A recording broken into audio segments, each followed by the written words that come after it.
noches. Mi nombre es Nick Vujicic. I'm from Australia. I now live in California. And I was born without arms and legs.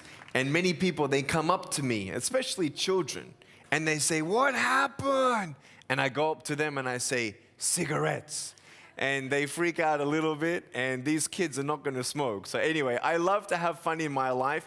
I've learned how to surf, swim, golf, scuba dive, skydive. It was pretty crazy. For the first time jumping out of a plane, my knees were shaking.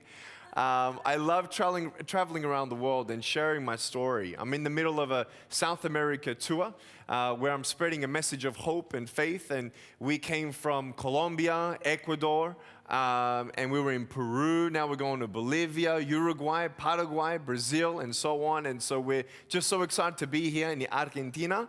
Argentina is my 50th country to go around. And many people, they are wondering, why do I smile so much? Where do I get my joy? How did I find my purpose?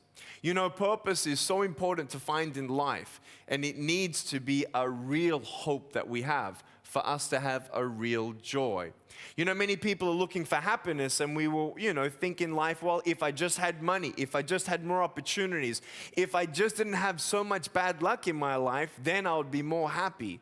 But I talk about the fact that we can always have more and we can always have less, and we can be thankful for what we have. You see my little foot? I was born this way, and there's no medical reason why. And I have a little foot. I've got 2 toes, so I can do the peace sign, pass, peace. And I can type 43 words a minute on a normal computer. And after 2 cups of coffee, I actually can type 53 words a minute. And as I travel around the world, I see so many different people with different brokenness and all these sorts of things. And I'm never a person to say that I understand your pain. Pain is pain. Brokenness is brokenness. But hope is hope. I don't know what you're going through, but I believe losing a loved one is worse than having no arms and no legs. You can have arms and legs, but be disabled by fear. The fear of the unknown, the fear of the future, the fear of what people think of you, the fear of knowing or not if there is a hope to your life. At age 10, I actually tried to commit suicide by drowning myself in 15 centimeters of water when I was 10 years old because of bullying at school.